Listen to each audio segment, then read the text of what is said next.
Welcome to the Trader, a Traitors podcast. My name is Matthew. I'm a writer working in TV development, and I am a 100% faithful fan of the multi-award winning hit TV competition series, Traitors. This podcast features deep dives into every episode of the show, as well as interviews with contestants. And this is season 7 of the podcast, dedicated to series 2 of the Traitors UK. If you're looking for the Traitors US coverage, that's running concurrently. So once you finish listening to this episode, obviously, have a look at the episodes before or after to find it. On every edition of The Trader, I'll be joined by a special co-host who'll help me break down an episode of the show, hopefully have some laughs, and maybe even betray me. And my co-host today is the same co-host covering every third episode with me because he's a big believer in numerology and he insisted. It's David Bloomberg.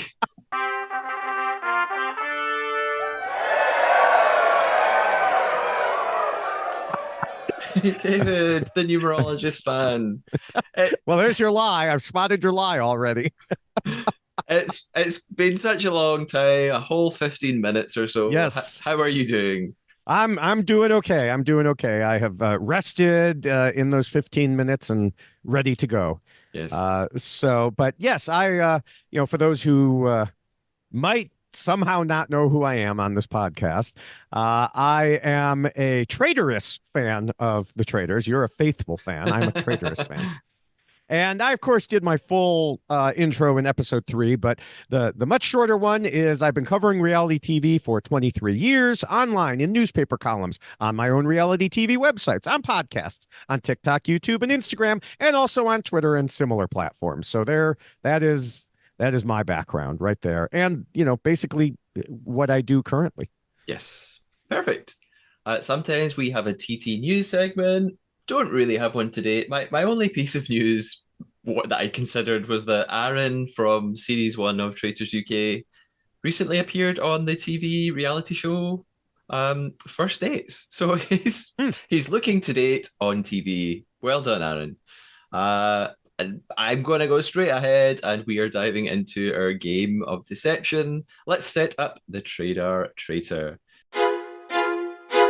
David and I's mission from here on in is to tell a lie to one another. Our lie has to be a fabrication or a made-up fact, big or small, about the traitors, about ourselves, or something else. For example, I could lie and tell David that Claudia Winkleman has quit her presenting role on the Traitors and will not be returning to the show, which bloody better not be a lie. However, there's no way you could get away with that lie because you'd be crying. I would see the tears coming down your face. Exactly. And I couldn't lie and say I thought Claudia was a terrible host because that would be a fake opinion. And obviously the worst lie ever because David would know it wasn't true. So we are looking for fake facts rather than fake thoughts and feelings. At the end of the episode, we each have to put our traitor hunting skills to the test and decide what we thought the other person's lie was. I don't know why I'm doing this, David, because you always beat me. One time it's I take that back. I kind of didn't really get me on the last go round, right? Yeah. But I never I don't know if I've ever got your lie. I truly don't think I have ever got it. But one time. Just statistically, one time I will pick a thing you said and it will happen to be the lie, not through any skill of my own. So if you're ready to win again, our game begins now.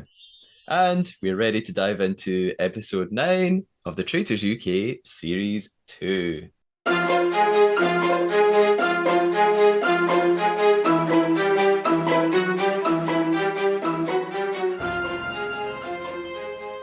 So since I only get to be on every third podcast, can I tell you what I'm thinking as we come into this episode from the past couple? Yes. So coming in, my thoughts have honestly been mostly addressed on the show already. You and your co-hosts have done a good job of doing that. But for example, I said last week it was a terrible move by Paul to put himself in the dungeon. And yes, it finally came back to haunt him as Zach and others kept bringing it up until Harry went through it move by move. And I know you discussed the possibility that someone could realize just how detailed Harry was in that. And I was thinking the same thing, but at least they didn't catch it right away. So that'll be interesting to see. Now, I also said in the US recap with the poison chalice twist that the host could reveal the poison part. And I feel like if we as podcasters could see that coming, then the traitors should have foreseen the same thing and been less obvious about what, well, Miles was doing. Yeah. And, also remember at the end of our US episode 3 discussion, I said that the murdered player could help solve their own murder. And Diane was like a guest star in a murder mystery show, figuring out who killed her. She came to the detective. This was even the example I used. I said, she came to the detective, said, I need you to solve a murder. And the detective says, who? Me. I will be dead in X number of hours. We need to figure out who did it. And, she did an excellent job of doing that, especially as compared to someone else who, may have been in a similar situation on another version of the show that we just discussed. Now, one other thought I had when they recruited Andrew was that bringing in Ross would be hilarious because of the whole Diane situation. And it didn't happen then, but maybe we'll get to that. We'll see how things turn out on this episode. Who knows what's going to happen? Oh, wait, we do. So we start episode 9 then with just a reminder of what's been going on. We know that Andrew's recently been recruited. Molly won the shield in the most recent mission, which left Charlie very disappointed. And I made a point about this last week that I will come back to very soon. Harry hears that Paul had been talking about him to others and goes in for the kill at the round table, effectively resulting in Paul's banishment. So it was a big one, a big episode for the series. Lots of talk online, big viewing figures. I really enjoyed it. If you listen to the last episode of the podcast, you could probably tell how much I enjoyed it because I screamed and clapped a lot. So we start this episode properly in Traitors Tower. We're still there. And I think there's, I guess you maybe kind of referenced this a moment ago. I think there's a narrative being built around Harry being the hero who banished Paul. And well, I mean, our narrative within the house, and they are all congratulating Harry. But I'm going to say something maybe controversial. Harry didn't really banish Paul alone. Like, I don't think he's really the hero that everyone claims he is. It was actually at the round table. Well, first of all, Jazz was already onto Paul, as was Zach. And actually at the round table, it was Charlotte who spoke first and sort of implicated Paul. And Harry just jumped in at the right moment. It was very clever of him. He still did a good job. Right. He just seized the moment. I think if other people like Charlotte hadn't started it, Harry wouldn't have said anything.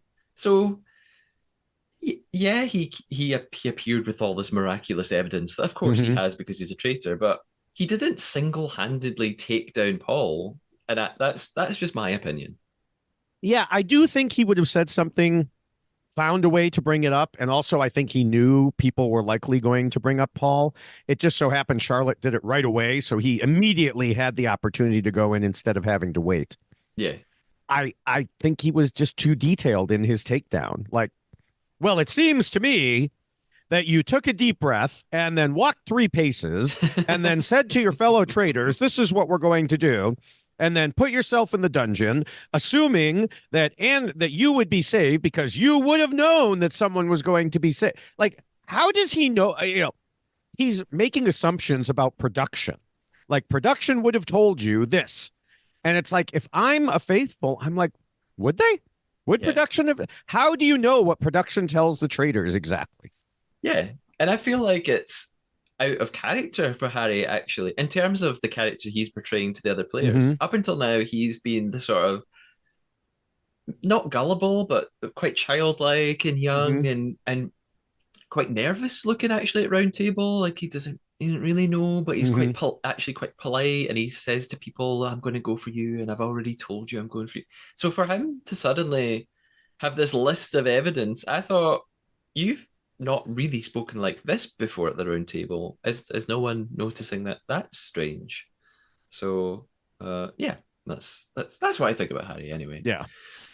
We get a very brief yeah, Traitors Tower recap right at the start. Andrew's nervous about murder, and because it's his first time having to pick someone, Harry's completely used to it by now. Yes. And then we move to breakfast. So we get some lovely shots of the breakfast as we do every episode. I do wonder if the breakfast was better this time because on Uncloaked we had, I think the first episode of Uncloaked we had Tom slating the breakfast from like season one, and Amanda and Hannah from season one were also on a breakfast show in the UK this week on This Morning, it's called. And they were being actually, Maddie was there as well. And they also made a joke about stale croissants at Hmm. breakfast. So it's just a sort of open joke that everybody thinks the breakfast is rotten. Yes, I wondered if maybe they've made it a little bit nicer this time. Who knows? It looks very nice. So Charlotte, It was all wax food. That was yeah. not the real food, Yes. you know. So Charlotte arrives and she reflects on Paul's banishment. She's saying she was very close to him, which is what her made her think that he could be a traitor. Hmm. Her new recruitment theory is that Jasmine has been recruited, and she makes this point that becomes a huge talking point throughout the episode, that Jasmine switched at the round table from Jazz to Paul too quickly. She had been saying all day she was going for Hmm. Jazz. Round table comes, she votes for Paul. Charlotte thinks this is suspicious and therefore thinks Jasmine is a recruit and was debating whether or not to save Paul.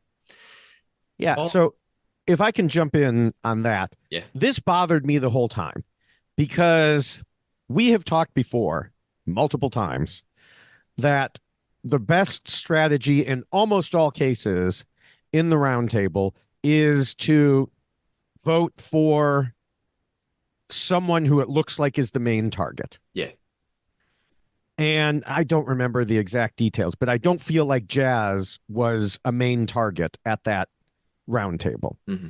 I think it was Paul, and I can't even remember who else the other person was because Paul just kind of takes up the whole room.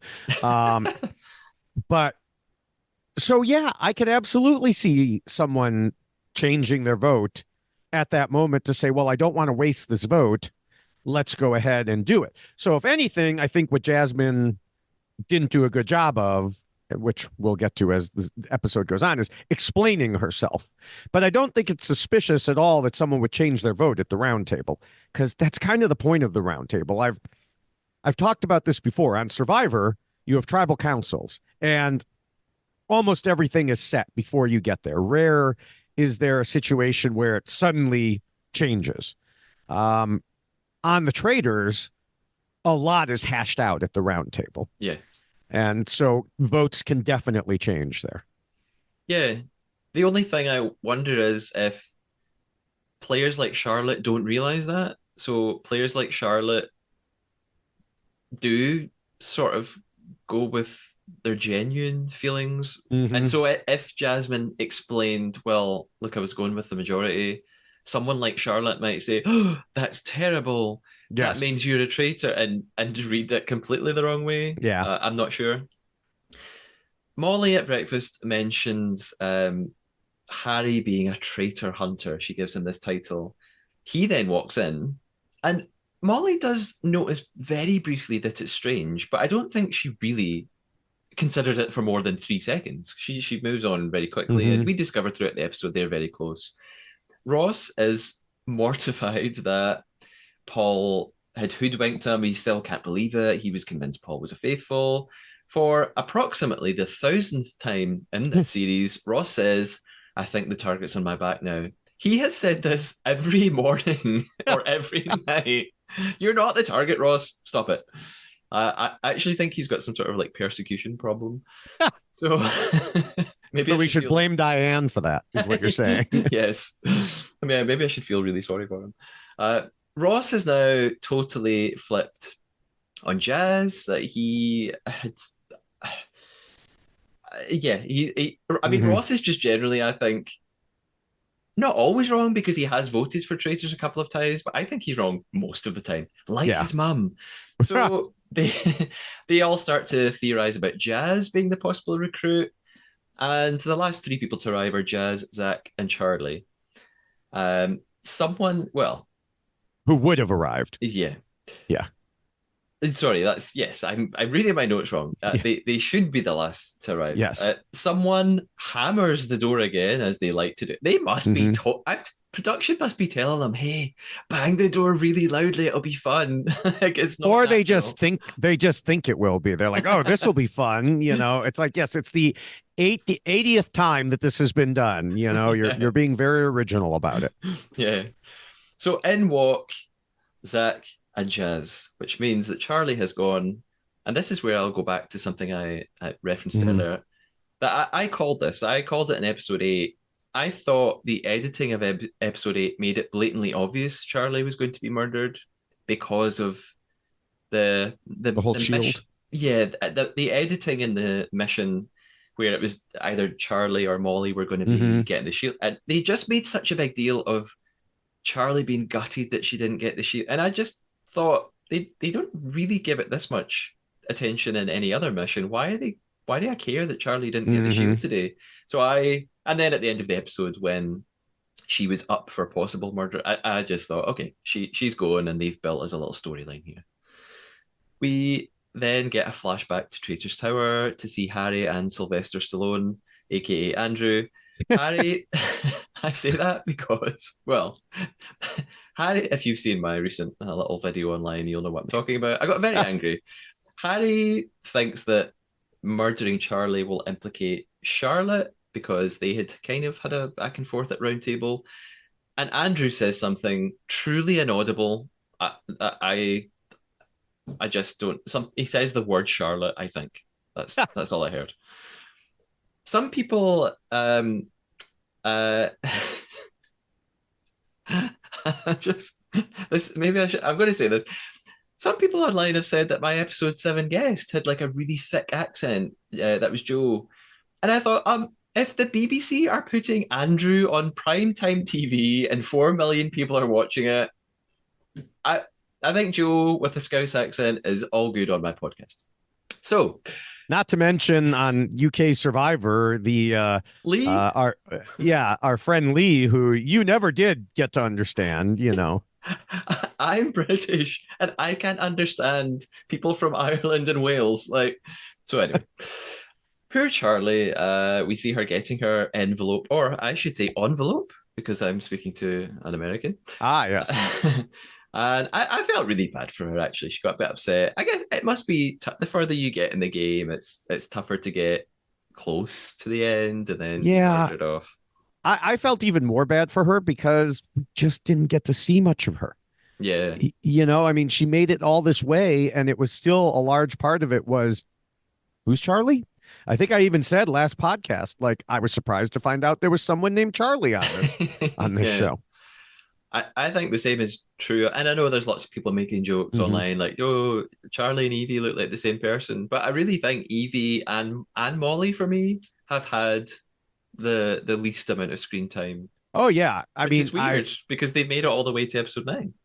yeah, but I mean, some people. I mean, when you have over 20 people, some are just gonna, get the short end of the stick when it comes to TV time. And uh, Molly, I had no recollection of her whatsoever. I even had messaged you at one point. Was it last week or early this week? And said, "Is there someone named Bonnie on the show?" Because I'd swear Claudia just said Bonnie. And then I realized afterwards that it was Molly, and I was still shocked that there was someone named Molly on the show. Yeah. I even called her Millie on the podcast a couple of times because I couldn't remember her name. Yeah, So this episode is like Molly's coming out party. We finally actually get to see her. yeah. I guess that in terms of editing and who gets screen time, it's not necessarily about who's going to be in the game the longest. It's about who's sort of done things that you as a producer or an editor can build a storyline out Right. of. So if you've been just quite quiet and nice and got on with everyone, that's not that interesting to watch. So we cut back to breakfast then. Molly and Charlotte are gutted that Charlie's gone. Charlotte describes Charlie as her bestie, which was news to me and Mm-hmm. apparently to some of the other players.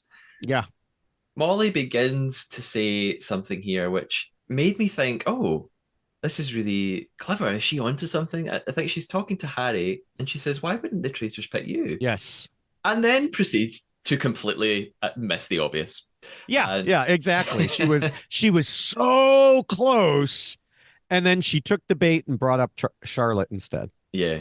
And we even cut to her in our interview rambling about how amazing Harry is at catching traitors. And yes, Mm-hmm. wow, it's so weird he didn't get murdered. And then, like you said, Yeah. back to breakfast, she's talking to Harry and goes, I think it might be Charlotte. Yeah. I thought, It's no, like squirrel. Molly. Yeah. Yeah. At this point, again, I could lie and I could say, I could make this up. But in my Mm-hmm. notes at this point, I called it now. I thought round table tonight is down to Jasmine or Charlotte. I think generally the breakfast segment of the episode sets up who are the main suspects for today's episode. So I thought they were already planting these were Mm-hmm. the two people it was probably going to be between. Claudia then enters in the most epic sweater I have seen yet. The sweater alone needs its own portrait on the wall. It needs its own spin-off show. It's like this massive, chunky, knitted thing. I mean, it's amazing. I love it. She tells them a little bit about the mission and asks, does anybody fancy coming to have a look at my holiday rental? And she says something about make sure you eat a lot. Which actually, in retrospect, I don't know why that. I don't think that actually was a clue. Eating a lot. Did she just mean because there was like rotten food later and they would all feel sick or something? I don't know. Yeah, She's that I thought about it at the time, and then I forgot about it. And so, yeah, I don't know what she was. yeah. I Yeah. think It's maybe not she like the just mission went on for 5 hours or something like that. yeah. So maybe it was just get your energy up because you'll be crawling Yeah. about, or I don't know. Who knows? Mm. So we see some discussions around the house after breakfast. There's a discussion in the kitchen about how many traitors are actually left, because of course they don't really know. Right. Jazz thinks there are two, and he says he's got evidence, elusive Yes. evidence. And he says to Molly, and actually, what again turns out to be quite significant, he says, I'll have a chat with you later about this. Cut to his interview where he says what he has said before, that he doesn't trust anyone on this show. Mm-hmm. Which at the moment he said that, I thought, yes, you're right. Don't trust anyone. But within seconds, we then see him having a secret chat with Evie and Zach and like revealing quite a lot. And I thought, hey, I thought you didn't trust anyone. So he talks to them about two main things. A, his Ross theory that Ross is a recruit, Mm-hmm. which we know is completely wrong at this point. Mm-hmm. Ah, And B, his Harry theory. He yes. brings up this conversation with Paul from a few episodes back. Basically, Jazz spoke to Harry, said, I think Paul's a traitor. If I murdered soon, it's because it's Paul. And Harry then told Paul that. And then Paul told Jazz, hey, guess what Harry told me? We cut to Zach in an interview just laughing it off. He's like, oh, Jazz and his theories. like Yeah. it's So, like it's nuts. yeah. I mean, there's so many things about this whole interaction because first, Jazz saying out loud, I have evidence I want to share, but only with certain people. It's a strange thing to do in a social strategy game. You're literally saying, I don't trust you enough to tell you what I think. Yeah.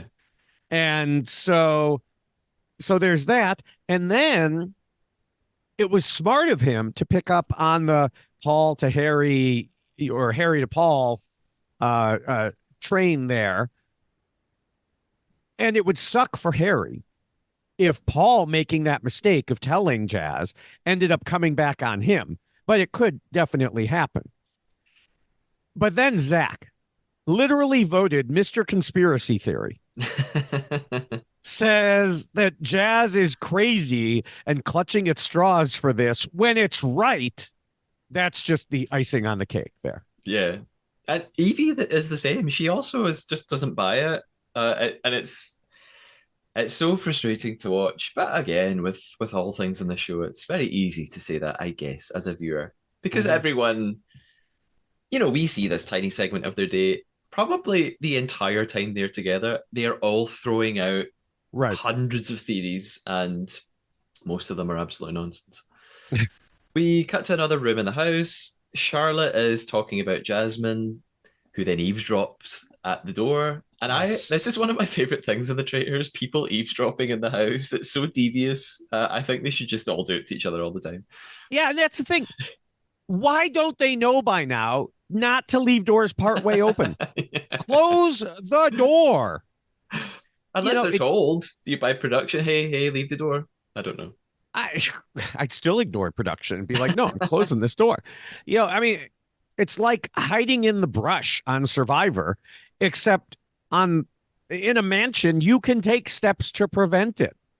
And I know this isn't the US series podcast, but this is, going to Sandra, who is now on the US series. This is one way she found out information. She literally hid in the bushes, heard what people were saying, and then turned it against them. Yeah. And, that's fine in Survivor, where there is, bushes and trees and tall grass and all that. There's just doors here. Close them. Yeah. Just close them. Or at least whisper. Yeah. Like, Or have someone standing as a guard, yeah. Yeah, I mean, I guess that might look suspicious, but at least they wouldn't hear what you were saying. Right. So Charlotte is she's talking about Jasmine, yeah, and she said it earlier, she's thinks that Jasmine last night at round table just sort of weighed up her odds at the table about whether or not a traitor or a faithful would go, and then voted accordingly, which we talked about 5 minutes ago, which is absolutely fine to do. But Charlotte thinks, oh, that means she's a traitor and she backstabbed a fellow traitor, which we know is wrong.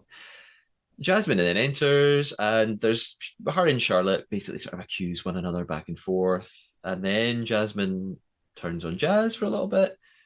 There's an interesting moment here, and I really want to get your thoughts on this, David. So Jasmine asks Charlotte if she wants to explain her suspicions further. She's like, well, why do you think it's me? Tell me more. And Charlotte says, no, well, I'm going to wait until the round table and I'll defend myself in front of everyone. And as she cuts to her interview and says, I don't want to give her my defense now because then she can plan ahead and she can prepare her own defense against my defense. I thought it was actually clever. Like, I liked that she's like, I thought she's kind of saying, I don't need time to formulate excuses because I can just give you an honest answer. I don't need time ahead to think about it. And I don't want you to carefully craft a Mm-hmm. response. Then again, being really honest at the round table doesn't always work. So maybe it doesn't Right. matter. I mean, the thought was because I don't know if this is exactly what you said. My recollection is that Jasmine said, I'll tell you why I think you're a traitor and give you a Yeah. chance to defend yourself. Yeah, I think I phrased it wrong, but Yeah. you're right. And so if I were Charlotte, I would have said, okay, tell me. And then she would have told her, and I'll be like, okay, Yeah. I will Okay. Thank respond you. to that in the roundtable. Thank you for that information. She made it seem like she was forced to respond in that moment, but she wasn't. She could have taken the opportunity to hear what Jasmine was going to accuse her of and then use that information both before the roundtable and in the roundtable. So I do think it was a mistake to reject hearing that information. Yeah. I also think Jasmine was very smart that after she overheard exactly what Charlotte was saying about her, she came into the room, pretended not to know that, and opened with, well, this is why I did what I did, not making it seem like she was reacting to what Charlotte just said, Yeah. even though she was clearly reacting to what Charlotte just said. Yeah. Uh-huh. And I think, again, Charlotte's sort of state of mind, her headspace was, and again, it ends up not being helpful, but Mm-hmm. she has convinced herself, she just needs to be honest. She's a faithful. Hmm. So if someone wants to accuse me at any time, anywhere, I can get out of it because I'm really honest and I don't need to lie about anything. But you know, it just doesn't work that way in this game. Yeah, it's kind of like the people who defend themselves by saying, well, I know that I'm a faithful and that's all that matters. But no, that's not all that matters, actually. Yeah, Matter of fact, that doesn't matter one bit. yeah. Or when they say at round table, if you vote me, I'm just going to stand up there and say I'm a Hmm. faithful, and they're right. But yes, also a traitor could say those exact words right now. Right, right. Doesn't prove anything or Yeah. mean anything. We move on to the mission then. It's log cabin time. We've seen this in series one. It looks like it's the Hmm. same place, just a different task inside, a much more elaborate one, I think. Yes. A lot of digging and construction must have been involved here. It's quite impressive, actually. Yeah, that's what I was thinking. Now, first, I thought it was funny the double bluff of telling the players the cabin had been redone. And I'm sure all of them are like about to walk in going, yeah, sure, it has Claudia. And then they walk in and it has been redone and it's nice. And they're like, oh, wow, this is much better. And then they realize later that it kind of makes it worse because it gets their hopes up. And then they have to go through nasty tunnels and get sprayed by various disgusting things as well. And so I enjoyed that, setting the hopes, higher and then lower again. Yeah. But yeah, I think production may have spent more money constructing all of these tunnels than perhaps on any other mission. Um, Unless there just so happened to be a cabin with tunnels already on the property, which seems unlikely, but you never know. Who knows?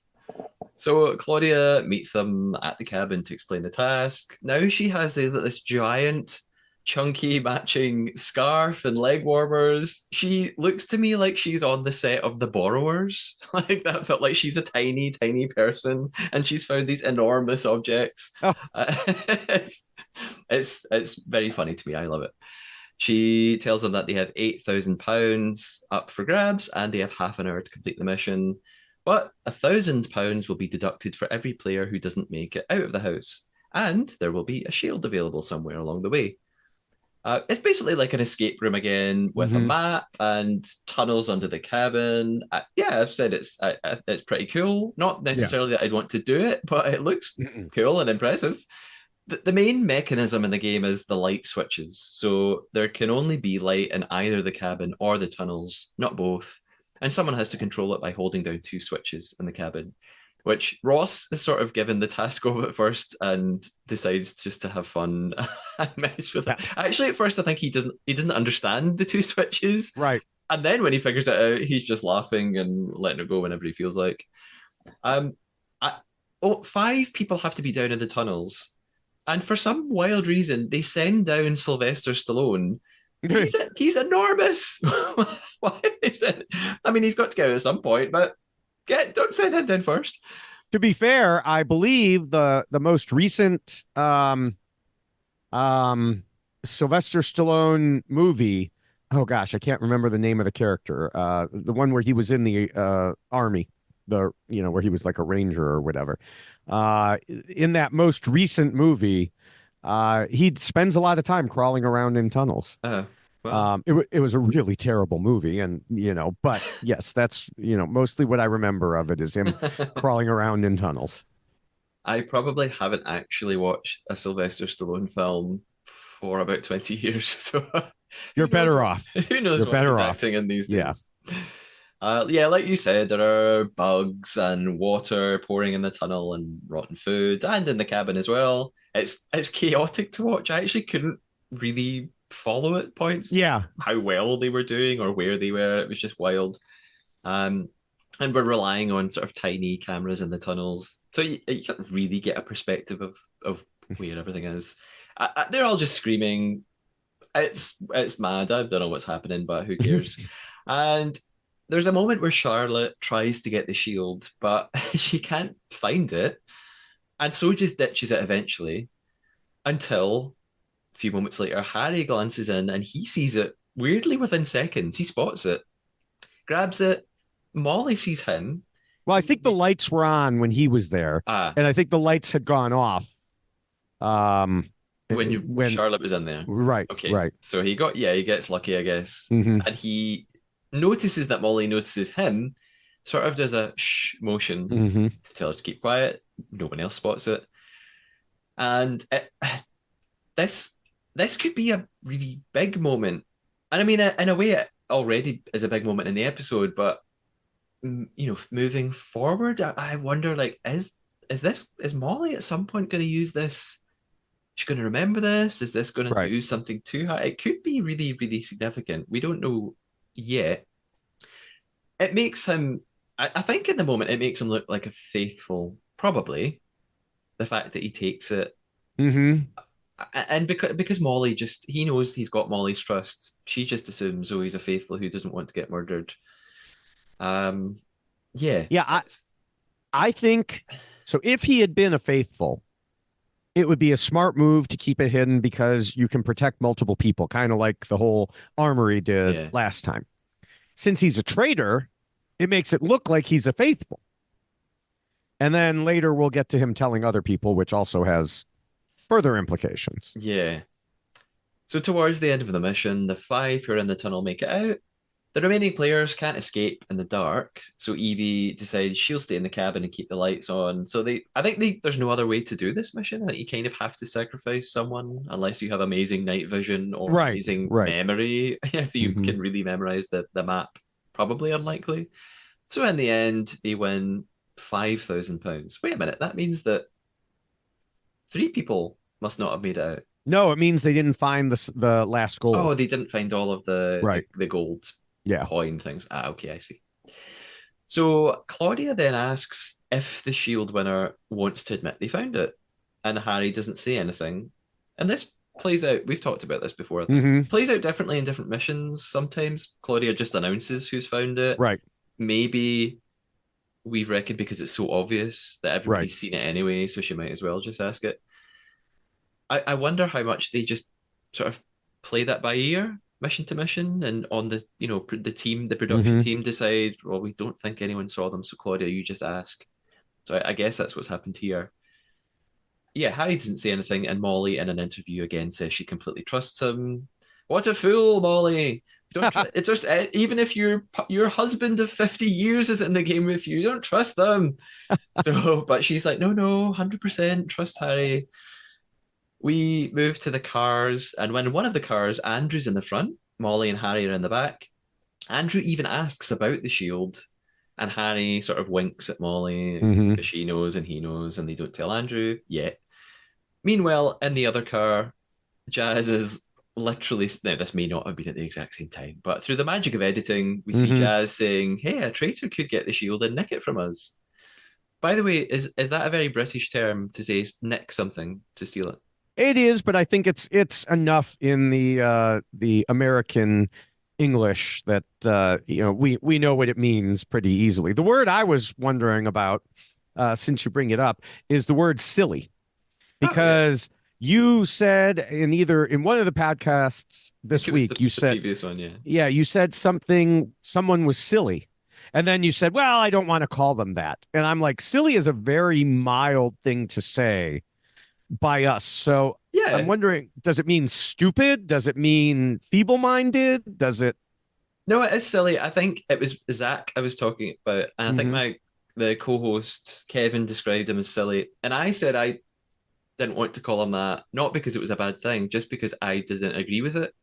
That was Ah, all. okay. I just find him more annoying than silly. Mm, So that was all. No, it means what you think it means here. yeah. Okay. Back in the house, then we are in the billiards room. Again, I'm just calling it that. And Hmm. we've got Yeah. Evie, Charlotte, Jazz, and Ross. Charlotte is reminding them that actually she has voted out every one of the traitors so far. And she asks what everyone else is thinking tonight because no one is really being that vocal yet, according to her. And it reminds me of something another player has said on some series at some point that Yeah. I'm sure we've talked about, and maybe it was even in Survivor. One player said, if you're not part of the plan, you are the plan. And Yes. I thought, that's interesting that Charlotte thinks no one is talking about who they're voting for tonight. Hmm. I thought that was maybe an indication that that's because it's her. Yes. And I don't know if she's Well, actually, I think she does pick up on that because she talks about it later. Yeah. Ross and Evie then reckon that Harry would be a good traitor, but they're saying it so flippantly. They're not really considering it. And they do discuss how articulate he was in his Hmm. takedown of Paul. And Jazz even says, yeah, that was borderline psychic. Yes. And I'm wondering if was Jazz saying that to kind of open their eyes a bit and say, hey, I, guys, don't you think that was kind of funny?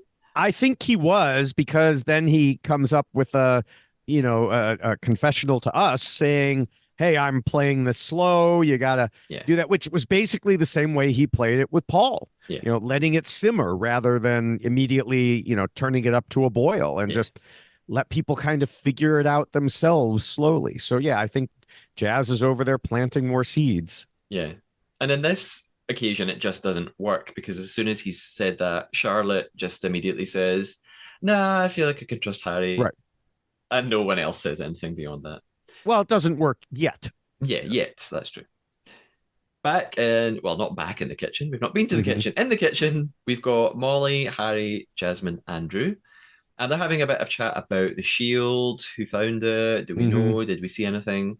Harry still doesn't admit it. Andrew asks, didn't Charlotte see it? And again, this is a moment in the episode where I just think, I know where this is going. I know Yeah. what's going to Yeah. happen. That we're getting all these little references to Charlotte and these implications that people are skeptical about her.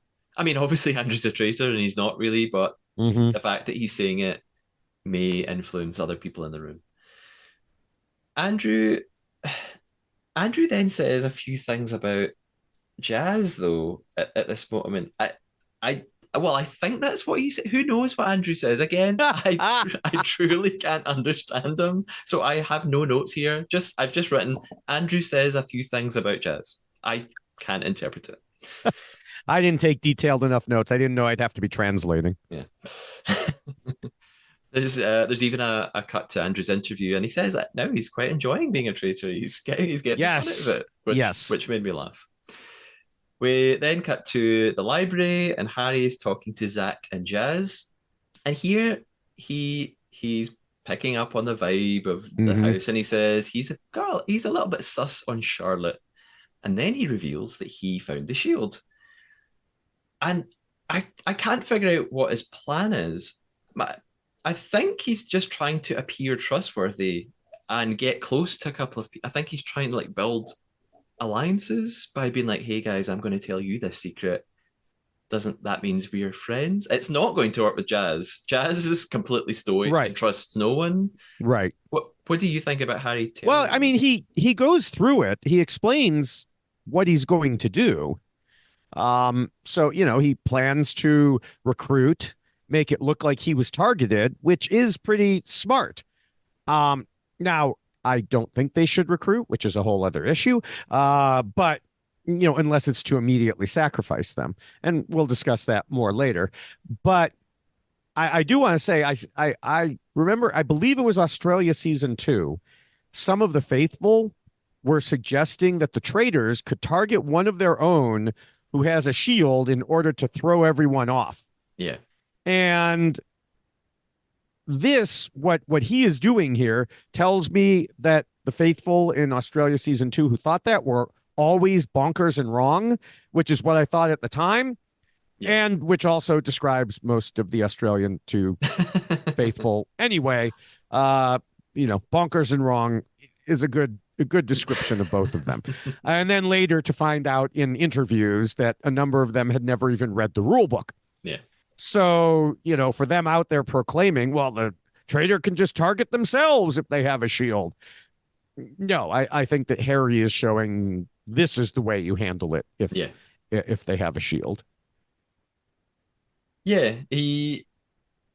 But he also has, I mean, that's his real plan, right? Right. So his real plan is to fool everybody, but he gives Zach and Jazz a pretend plan, which Hmm. I do think is clever. He says, "Well, I think I'm a target. I'm a great traitor hunter.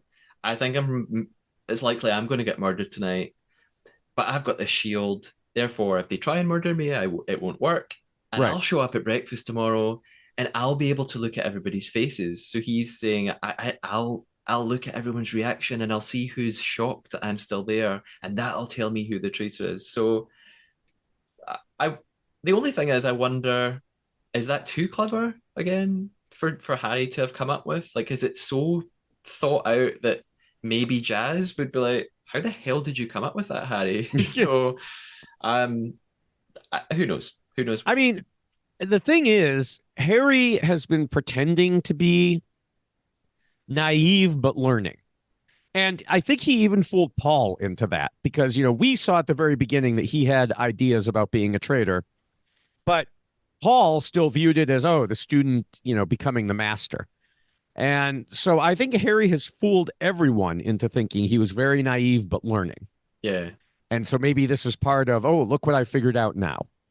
Yeah, and Zach is completely under Harry's spell now. He trusts Harry 100%, as I'm sure he would say. It's time for the round table then, and Charlotte, she's talking in voiceover as we go in. She realizes that with 9 people left at this point, just 3 or 4 votes could be the end of you. And that actually that technically is always the case. It's just far more likely now. Right. Claudia tells them that the prize fund at this point is £65,150, and she gives one of her speeches to really rile them up and convince them that they have to find a traitor. Someone's lying. You've got to get them. That's what you're here for. And the discussions. That's what you're here for, so they can just recruit another one and confuse you. Yeah. So Zach begins, and he thinks that. He says this thing which I still don't really get. He says, and I wound it back and watched it again. I put on the subtitles, and he says, Paul's probably recruited someone at the very least.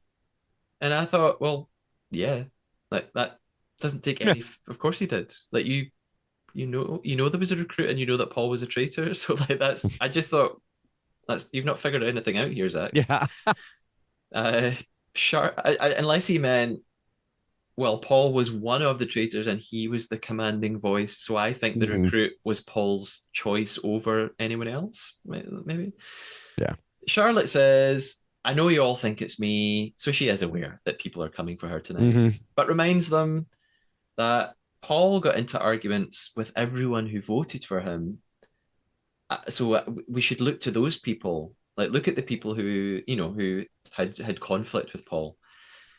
Charlotte thinks that Jasmine is the recruit again, and explains what she's explained already in the episode, that she found Jasmine's vote for Paul very unexpected because apparently Jasmine had said she was going to go for Jazz and so on. Jasmine defends herself. She says, well, actually, both Paul and Jazz were possibilities on my list. So it's not really that weird that I voted for Paul. Stop making a big deal of it. She turns her attention back to Charlotte. They have this back and forth about sort of being too defensive and getting annoyed that they're interrupting one another. Molly speaks. She says she also suspects Charlotte because of, funnily enough, the best friend comment earlier about when Charlotte said, oh, Charlie was my bestie, which I thought was funny. And Molly's also saying, oh, I didn't know you were best friends. But Charlotte's like, yeah, of course. She says, well, not in real life. I mean, in this game. Yeah. Molly then turns to Jazz, and again, I kind of referenced this earlier. She says, you always want to have these private, secret chats. You're really reticent to speak in front of big groups of people about your thoughts. I think that's shifty, and I think that makes you a traitor. Jazz says, well, I'm just trying to establish who I trust. And Molly, and I mean, yeah, maybe it is a bad idea for Jazz to be too secretive, but Molly starts saying, we're a team, we need to be a team, and we've got to like work to get. And I thought, no, you're not really a team. You need to look out for yourself, Molly. Like, come on. And although at times Molly says things where I think, oh, she's quite observant, that's really clever. She then just says other things that make me think, you're too trusting. You really think you know who the faithful are and you love each other, and you just can't bet on any of that. Well, first of all, as far as I can recall, this is the first thing Molly's ever said. But but I do want to say, if I were one of the other faithful, hearing Molly say that people shouldn't have private conversations and should only talk to the whole group would immediately make me think she's a traitor, because who benefits the most from ensuring that everyone's thoughts are spread far and wide? Mm. That would be the traitors, so that they can duck, dodge, weave, and deflect. Private conversations are bad for them because they don't have all the information about what's going on. And also, as we saw with Jazz, Harry, and Paul, private conversations can be tracked if people talk about them. Yeah. Public conversations can't be. So it's a terrible idea on multiple fronts for her. I also want to take a step back to the whole Jasmine Charlotte thing, just because I have another pet peeve. Um, and this is something I've discussed before, but Jasmine was saying Charlotte was getting really defensive after Jasmine just accused her of being a traitor. Well, yeah, of course she's going to be defensive.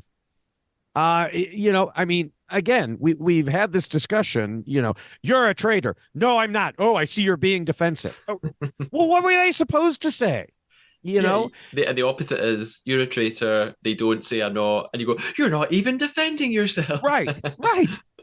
And so I did like the way Charlotte calmly pointed out the same thing, probably a lot more calmly than like if I had been in that situation. I wouldn't be that calm. But yeah, it's just, you know, just to say, oh, you're being defensive. When, yeah, I'm literally defending myself. What did you expect? Yeah. Now, I just remembered that I had one more thing to say about the opposite, the Molly thing, which was, if you do have private thoughts.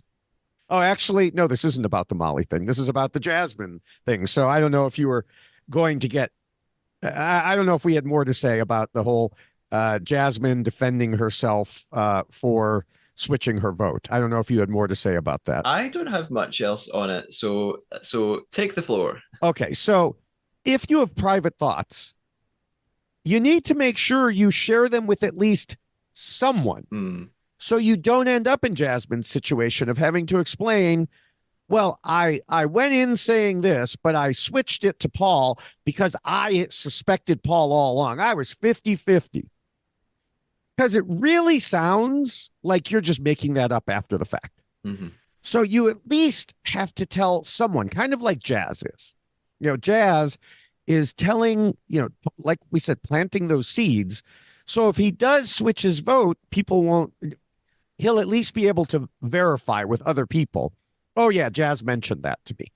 Jasmine apparently never mentioned Paul to anyone.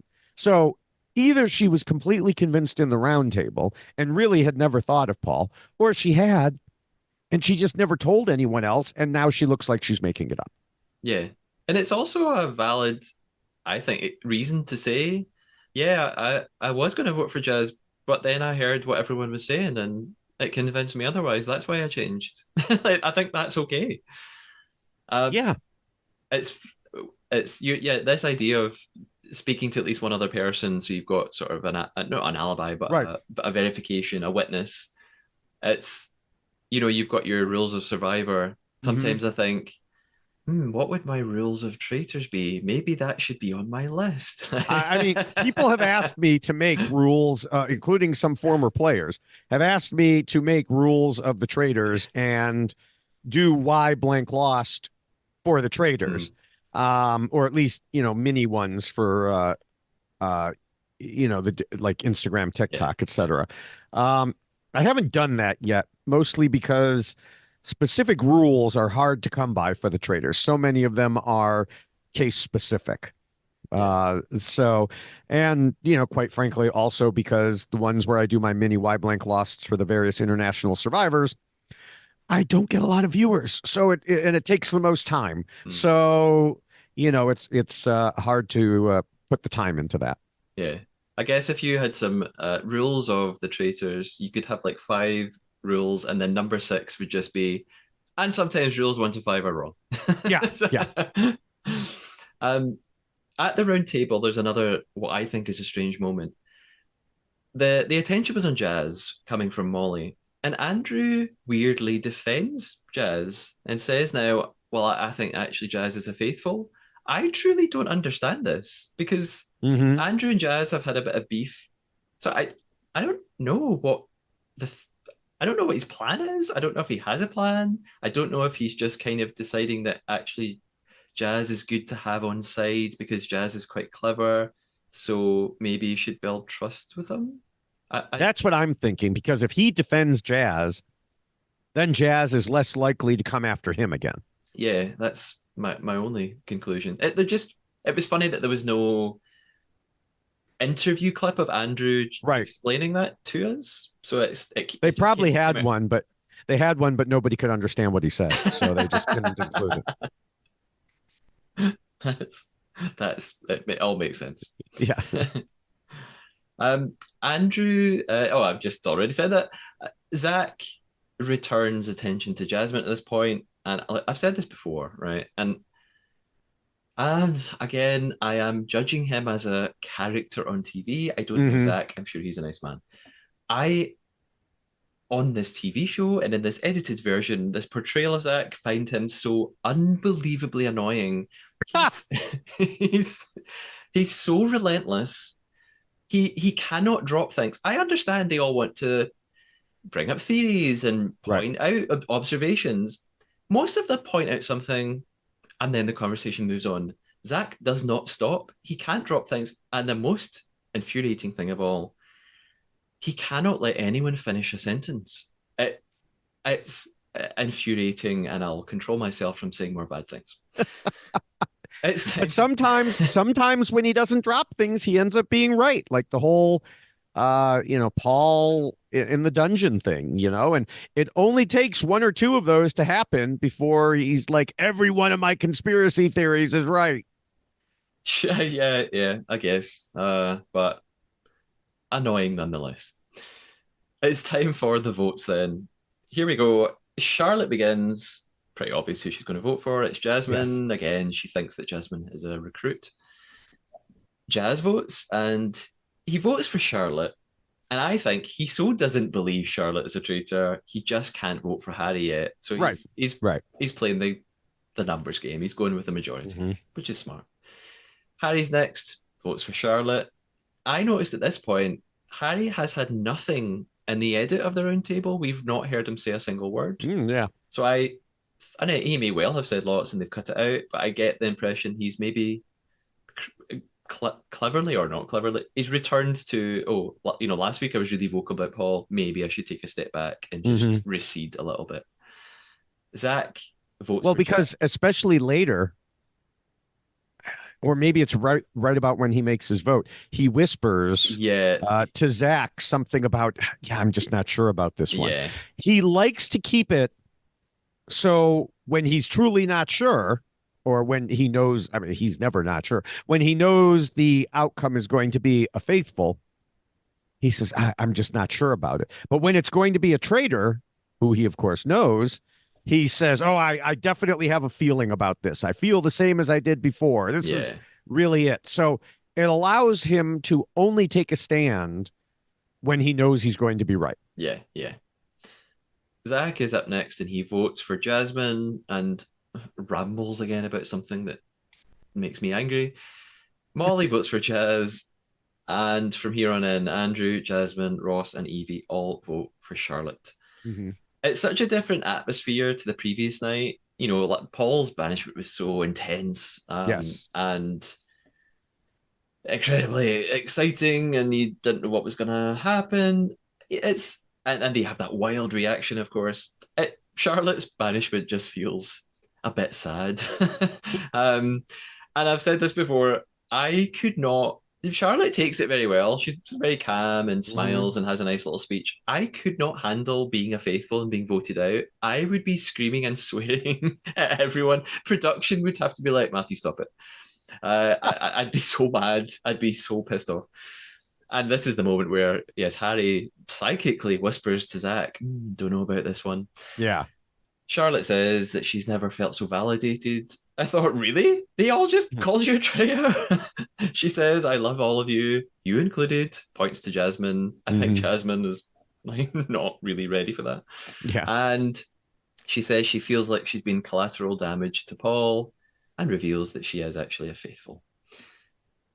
And Claudia, thus the traitors' plan worked. I mean, they yeah, actually had a plan, throw suspicion on Charlotte, and it worked. yeah, yeah. Off she goes. Claudia gives her this fake praise. Claudia does this a lot. She goes, "You've just lost a really brilliant faithful. She really could have helped you." I thought she just voted for Jasmine. Like she's not that great. Yeah. um, and we get a debrief after round table. Zach is still talking to Jasmine about why she voted for Paul last time. Like Zach, move on. They talk. He interrupts her again about 20 times. Evie, Harry, Andrew, and Ross are talking all about the idea of recruits.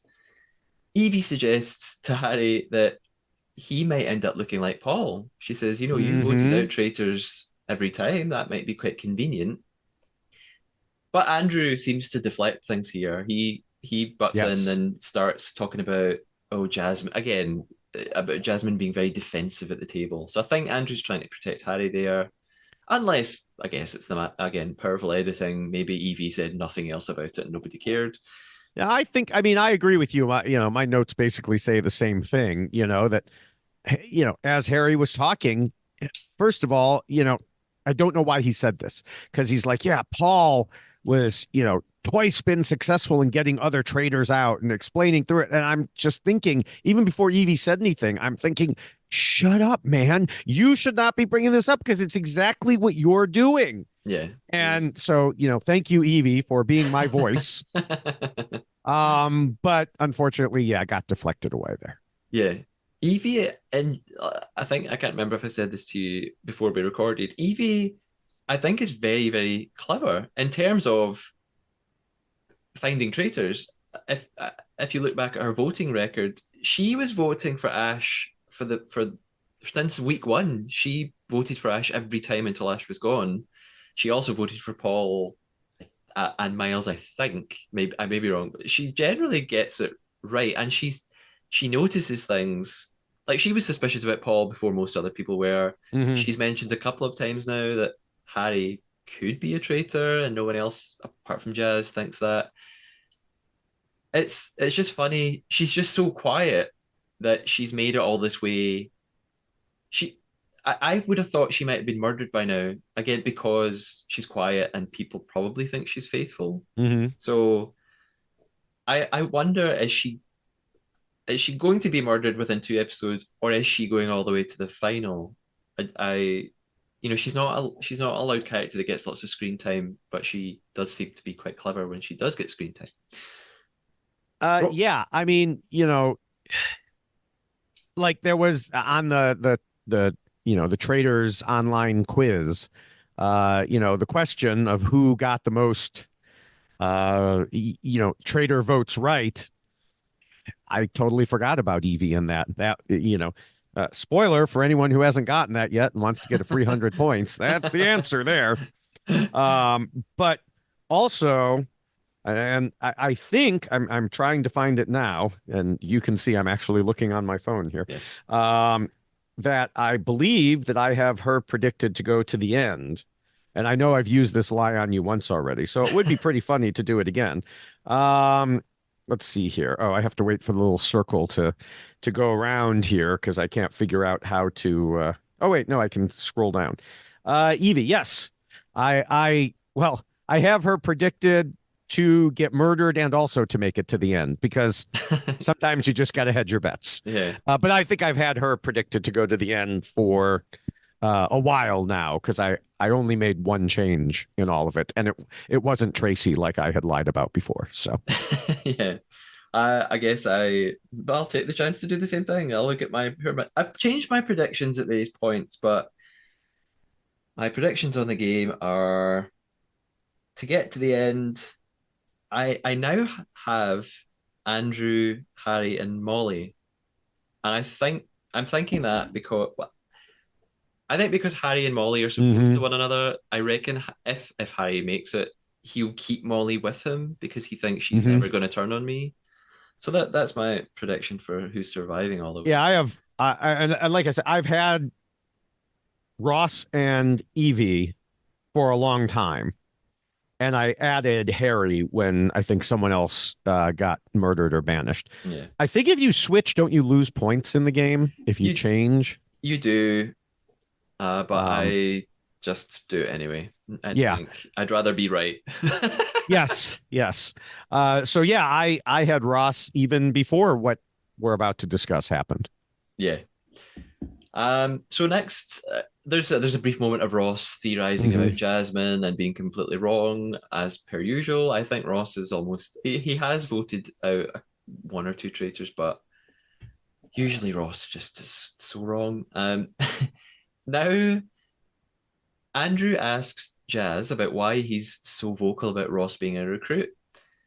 Jazz explains his theory again, basically that Ross and Paul were very close, so he thinks Paul Hmm. would have recruited his pal. And he says that Ross and Harry are on his radar. Okay, he doesn't say radar, he says radar. Yeah, But I want him to say that. but he should have said Trader. He should Yes. have. Someone needs to bring that phrase into the UK. They've used it in Yes. Australia and Canada, and the UK people catch up. So Molly has this little moment with Harry. She tells him, you need to tell everyone tomorrow about the shield. We'll see if he does or not. I mean, Hmm. well, he probably will because of the plan. Yeah, he had Actually. planned to anyway. So. Yeah. Claudia then speaks to us and she tells us that the traitors can seduce or murder again. Uh, and I don't really know why. Well, anytime they're at two, they have that choice. Yeah, I've seen some chatter about this online. Ivan, who was a contestant in series one and is really a game Hmm. player and a strategist, he and tweets a lot about the show. He's really adamant that this is a bad idea, and that's a whole other giant Oh, conversation. I totally agree that it's a bad idea. Well, I don't know whether it was a Or bad idea. unfair idea, I should say. Yes, I agree on both counts. I think that I think it's too late in the game for that from a production standpoint. We've had that discussion before, so I don't want to rehash the whole thing, but I think two traders going into the final three episodes is just fine. Yeah. But I think from a production standpoint, they're just worried. They're like, oh, what if they get both banished right in a row, and then we have to, do something, and it's like, yeah, who cares? Who cares? Let the faithful fight it out at the end. If they are so good that they nail these two in the next two banishments, good for them. Let them continue to argue it out, and they'll go to the fire pit and figure out whether there are any more traitors left. I think it's a terrible idea from production, but they don't seem to be listening to me. So. I'm very torn on this because, on one hand, I do think it's unfair and it's part of the game being weighed against Hmm. faithful way too much. No, that was no pun intended with the word way. Hmm. But on the other hand, I understand as and I even on X Twitter was Right. saying what you just said. He said there absolutely should be a scenario in which we end up with a final episode and it's all faithful.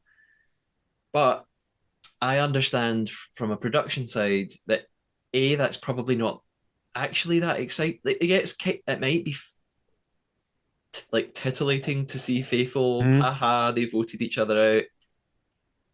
But the show, we've said this before, the show is called The Traitors. Right. Feels weird to get to the final episode and actually there aren't any traitors. Moreover, though, I just wonder if actually it's unfair the other way. I think it's maybe unfair or unethical to you're actually lying to the faithful.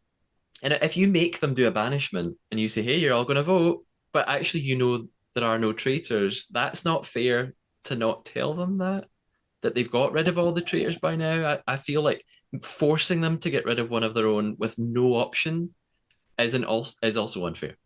Yeah, but they would have to get bang on. They would have to knock out Harry and Andrew in a row Yeah, so that there's no traitors at the final round table. At the fire pit of truth, I have no problem because that's the whole yeah, point. They're voting yeah. on it. Yeah, fire of And truth is fine, or fire yeah, pit, or whatever the hell it's called. whatever it is. Yeah. Well, Fire all of we doom. know is it's always of truth. But I mean, if you're that worried about it, then wait one more and do what they did in the US Yeah. show and do a what is it, a blackmail? Is that what it's Yeah. called? Yeah. They did it in And series force one them. as well. Yeah, right. Yeah, exactly. So yeah, I just I think it's a bad idea to bring them in this late. And, especially when Claudia bangs on about you have to do a good job, Faithful. You have to do a good job. And all you do when they do a good job is you replace the traitor. Yeah. It's Yeah. like I mean, and I know I talked about this at the very beginning of each season. I talk about how the hosts always say this, and it's counterproductive to the actual gameplay. But pick a lane. If Yeah. you want them to get the traders, then stop replacing all the traders every single time. Yeah. I sound like Jasmine because I'm going to say actually I've changed my mind at the last minute. But Ah, yeah, sure. you've convinced me that yes, they should just allow the traitor to go down to one, and if it really becomes a problem, Hmm. then at the penultimate episode or the second, Right. third, let make them get another one. But two traitors at this point don't need another traitor. That Right. is too unbalanced. I also made a note at this point, again, believe me or not, that I when Claudia says the traitors can seduce or murder again, I predicted they'll recruit Ross now. And the reason I thought that is because Jazz keeps going on about Ross being a recruit. Hmm. I thought, oh, they'll recruit Ross and then lean into Jazz's theory and just turn on Ross and get him out and be like, Hmm. Jazz, you were right. Oh my God. So we cut to Traitor's Tower. Andrew doesn't see the benefit of recruitment because I think Andrew still doesn't understand this game. I'm Right. like, Andrew, this is going to give you an amazing chance to win. Yeah. Harry reveals that he actually has the shield and cleverly explains his plan that they could recruit tonight. Tomorrow morning at breakfast, he'll show everyone the shield and say, oh, it was me. They tried to murder me like we all thought because I'm so good at traitor hunting. Haha. So when everybody arrives, they will not think there has been a recruitment. Unless, I think, unless Harry completely screws things up in the next three episodes. I've said this since way Hmm. back. I still think Harry's going to win. Um, unless he gets too cocky and people really do cleverly pick up on how articulate he's been about the traitors along the way. But I don't know. I'm going with Harry. Yeah, I'll let me see here. I have thoughts on that, but we'll we'll uh we'll wait on that. But Yeah. I when Harry laid out the plan to Andrew, he talked about getting to a three traitors versus three faithful situation. I don't believe that will happen. No, because that assumes all three traitors will stick together, which they won't. Even before they decide on who they're going to do, you're never going to have three traitors who are that loyal to each other. I'm sorry, it's just not going to happen. Yeah. And so I thought he was going to recruit someone like Jasmine to have her immediately banished and take some heat off of them.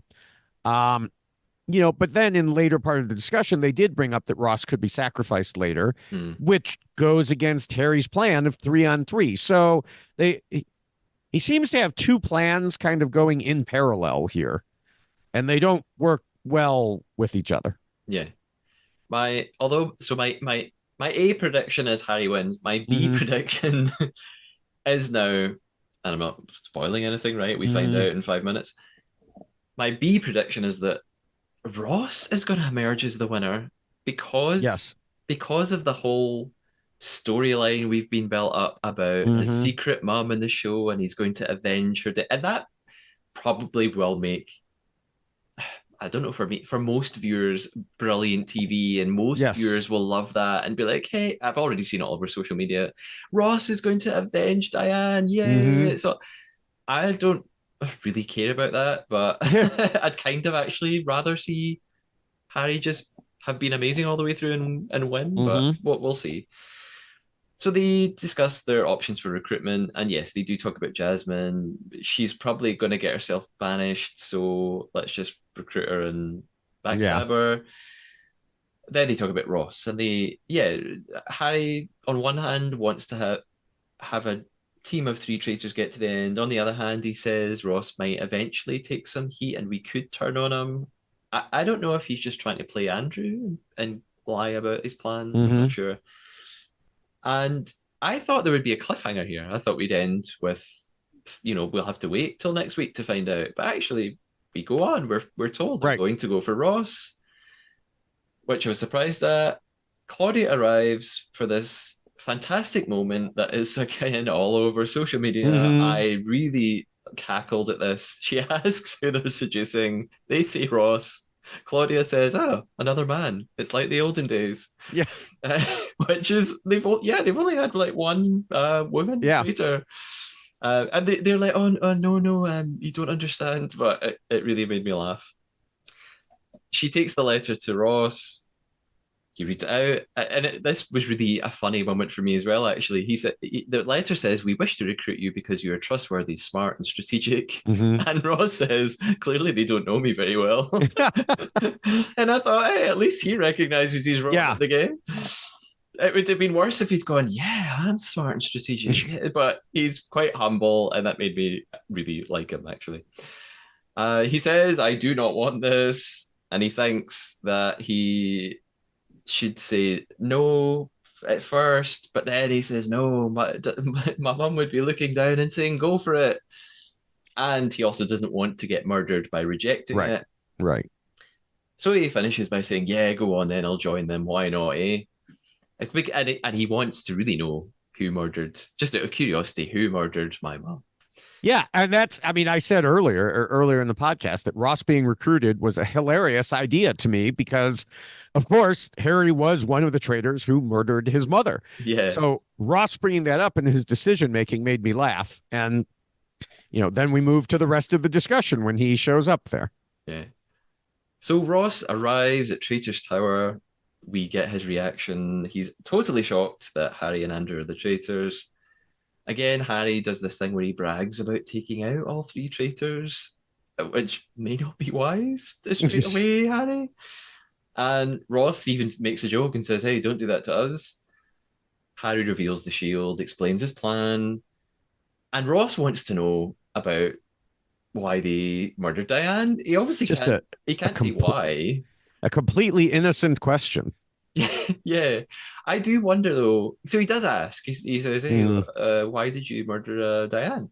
I wonder though if this is just again editing. Maybe he Oh, asked about absolutely. four different Yeah. people and eventually said Diane, but they just show us that. Yeah, I mean that's the note that I took. I'm sure he went through the whole list Yeah, and then went to and what about Diane, and but that's the only one that they know we care about. yeah. So Unless yeah, Ross yeah. really is just an idiot, Yes. and it is the first thing he asked. Yeah. I don't think so.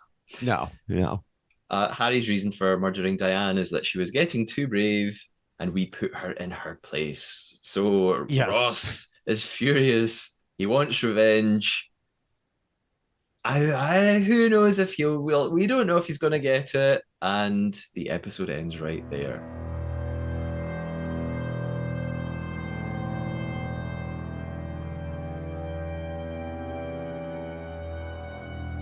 Yeah, yeah, this whole idea of the three of them versus the three faithfuls or Harry and Andrew dumping Ross, I just don't think it's going to work out that way now.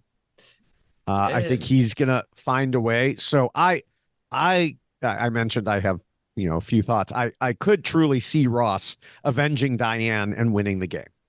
I've been saying Harry for a while now. I'm having second thoughts just based on that. And Harry was shown being almost as cocky as Paul was shown. yeah, Now he's cocky to the other traders, not anywhere else, but yeah, he was almost gleeful in explaining the things that he had done. He is really just getting into it, or well, he's been into it for a long time. He's enjoying himself. yeah. I even wonder if Andrew and Ross together will turn on Harry. They'd have to do an awful lot of networking and convincing other Mm-hmm. people, and I don't know if they are good enough for that. We'll see. Of course, we're jumping away ahead several episodes, but if we end up with a situation of two Traitors making it to the end. I'm Hmm. assuming we play this split or steal, share or steal game, which Oh, might be yeah. very interesting. I'm not sure. I mean, I could see both of them actually sharing. Yeah, yeah, I could If actually. it's Andrew and Ross, I could see them sharing. Yeah, Um, that would be a fascinating end to the series, right. actually. But I can't. Right, I can't do spoilers. I'm. This may or may not have happened in other series. Who knows? I'll say no more. Yes. Yes. Um, yeah. And speaking of Andrew, I do want to say I thought it was a bad idea to recruit Andrew because, he was faithful through and through when it happened. But I think you mentioned, he has switched mindsets somewhat, and I've been impressed by his ability to do it while even enjoying being a traitor. So yeah, being the villain is fun. And this is why in your poll I voted for "Stay Traitorous" as the new closing line, because Well, it's you funny can because have it. yeah, one of I think it was your episode 7 podcast, you were talking about how you like, you wanted to root for the faithful, and you knew it's a game, but it's still the traitors and stuff like that. And I was thinking, see, this is why it works when I'm on here, because I'm always rooting for the villains. I'm like, no, get him. Yeah. So Yeah, Andrew. And what's funny about Andrew as well is that he did have a lot of heat on him at one point over a mhm. couple of round tables, and that seems to have totally dissipated. So he's doing well at just sort of staying back, and Mhm. something's going right. Up next, then, is my chance to talk a little bit about the official BBC podcast. This is Uncloaked, Unwrapped.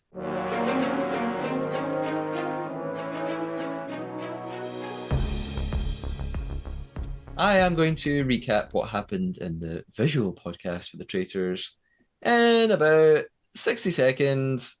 Here we go. The guests are Jordan North and Tanya Moore. Who are these people? After Charlotte's banishment clip, Ed says the players are back on a losing streak. That's not what a streak is, Ed. You need more than one of something to have a streak.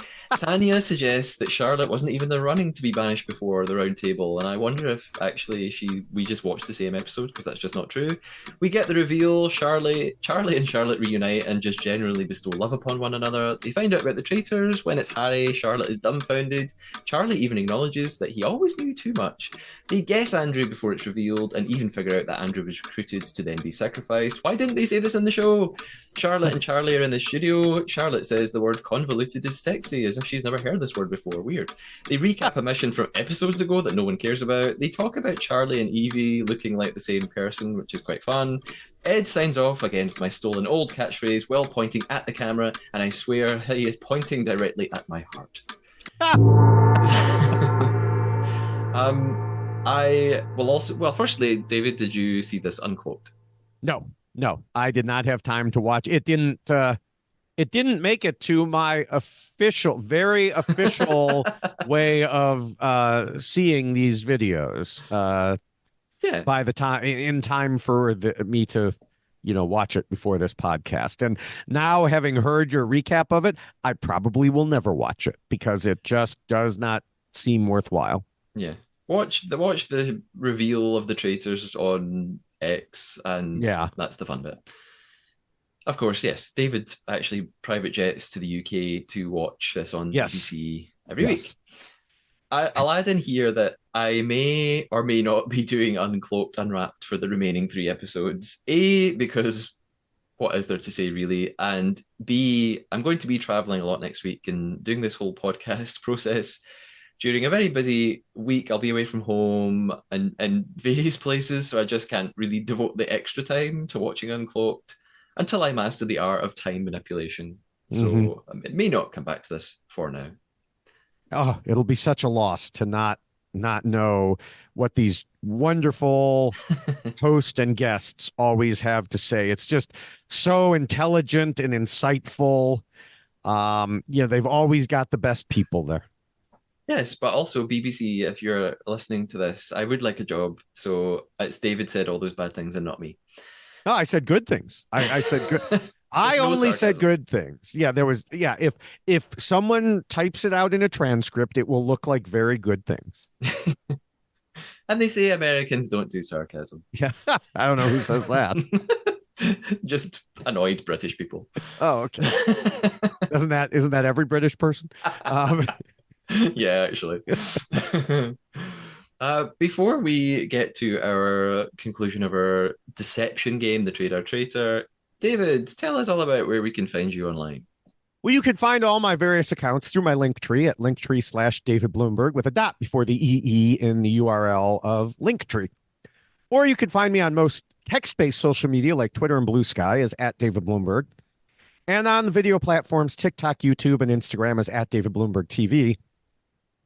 Because Threads is connected to Instagram, I'm at David Bloomberg TV there as well. I'm also on Cameo now, so if you want to have me talk reality TV to someone you know, you could find me there as well for a very low price since I'm not exactly a celebrity to most people. I forgot to mention Take that that on back. the US one. Most people. Speaking of the TikTok, though, I've been recently posting at least 2 reality TV short videos on those sites every day, up from 1 a week or 1 a day, last week. And lately, they've mostly been from the Traitors UK, the Traitors US, the Trust on Netflix, and some Survivor flashback videos from older seasons as well. Excellent.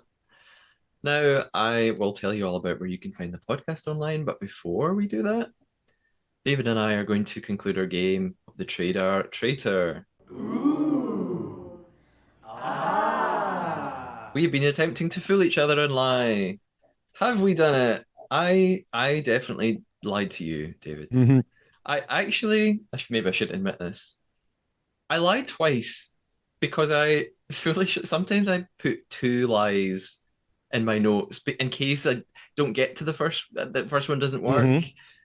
I then just actually read both of them and then thought, God, why did I do that? I'm just giving him like twice the opportunity to catch Yeah. me. So you've got 2 to pick from. Did you lie Okay. to me?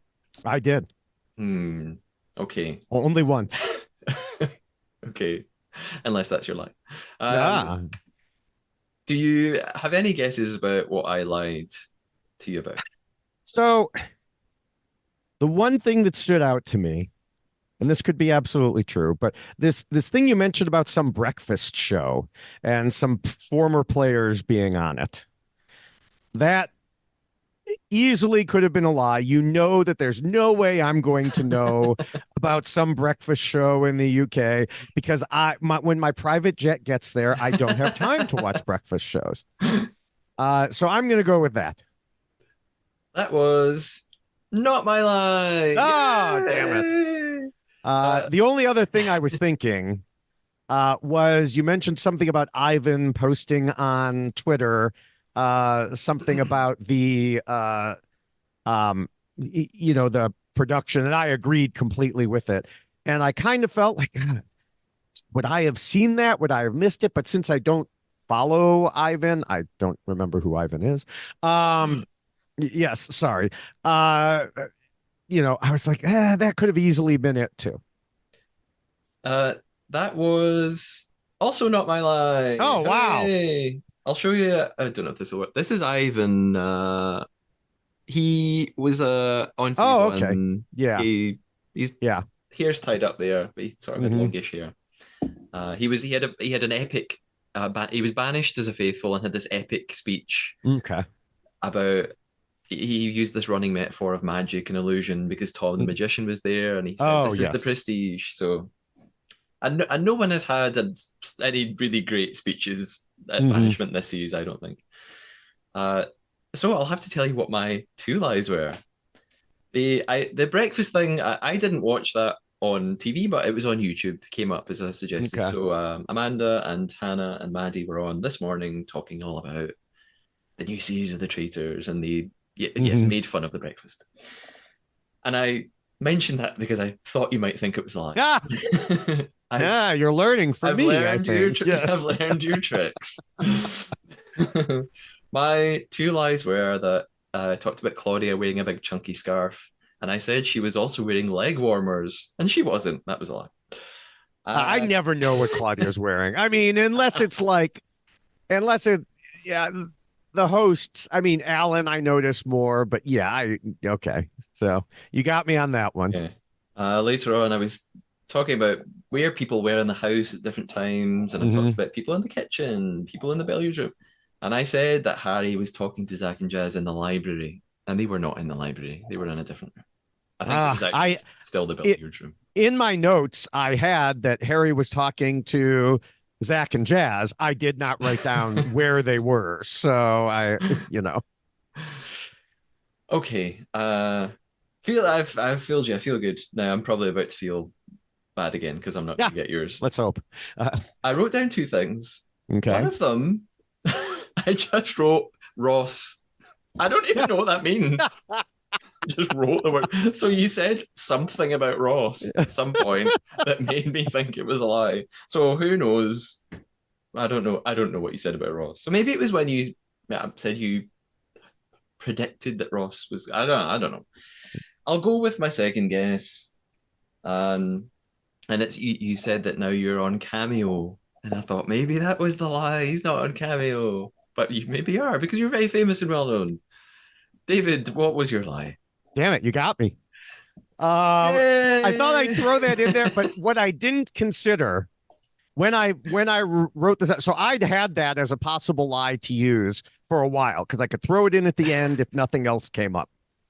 But what I didn't consider was we had just recorded another podcast and I didn't mention it then. And so it would seem very odd to you. Why would David mention it in one podcast and not in both podcasts? And so, yes, it is true. I'm sorry, anyone who was going to look me up on Cameo. I am not there. It would be fun. And there's like one or two other podcasters on there. A former Survivor player was supposed to work on it with a rep from Cameo like a couple years ago, and then that rep left, and it ended up not going anywhere. But yes, you did catch it. And when I was saying it, I didn't see you writing anything down, so I was like, oh, I think I got it past him, but no, I did not. I this is the first in a very long time where A, I don't get caught, and B, I actually guess the other lie and Yes. been doing so badly at this. As Ed Gamble would say, I'm on a streak. Yeah. Because when you do something one time, it's a streak, apparently. Yes. So to wrap up a few things, I'll do a wee reminder of the mini competition on the BBC website. I don't think the running order has changed much since I last mentioned this. In first place at this moment in time is Kevin McStrav with 1,550 points. And I'm 50 points behind. I have 1,500 in second place. And kind of a joint second place. Rachel is also in third with 1,500. And then there's not much difference. David, you're on 1,300 in seventh Yeah. place. We've still got 3 episodes to go. I know. I'm still mad that I somehow blew the Diane one. I don't I don't know what happened there. That I missed that and then missed the bonus question this week. Yeah. But yeah, that was The game is I'm mad at myself. It's not designed perfectly. So listeners, you may have No, noticed. it I is spoke about definitely this on not. X with someone. In the episode where no one was murdered, there was no option to guess that no one would be murdered, and I just didn't put any predictions in, and it sort of Yeah. penalized for me for it, I think. So that's Well, slightly I mean, it said the same thing to me. It's like, no, you were wrong because no one was murdered. And I'm like, well, that wasn't one of the options. So how could I be wrong? yeah. Not that we're competitive or bitter, but right. It's kind of like someone posted recently something on Facebook, and you'll know that this is not a lie because we're past that point. Someone posted something and it was a video, and it was like the question on the SATs that everyone got wrong and changed the face of mathematics, or caused a debate. And the thing was, the reason that supposedly everyone got it wrong was they didn't have the right option. And I don't know if they have SATs by you. We don't call it that, but okay, it's a I know standardized through TV and movies. I know what they are. Yeah, standardized pre-college testing, and it's like multiple choice. And so the reason nobody got it right is whoever designed the test screwed up and didn't put the right answer in there. But that doesn't mean everybody got it wrong. It means they didn't. It means nobody got it right. So Yeah. having a clickbait headline within your video, like the question that everyone got wrong. No, everyone didn't get it wrong. They couldn't have possibly gotten it right, but that doesn't mean they got it wrong. Yeah.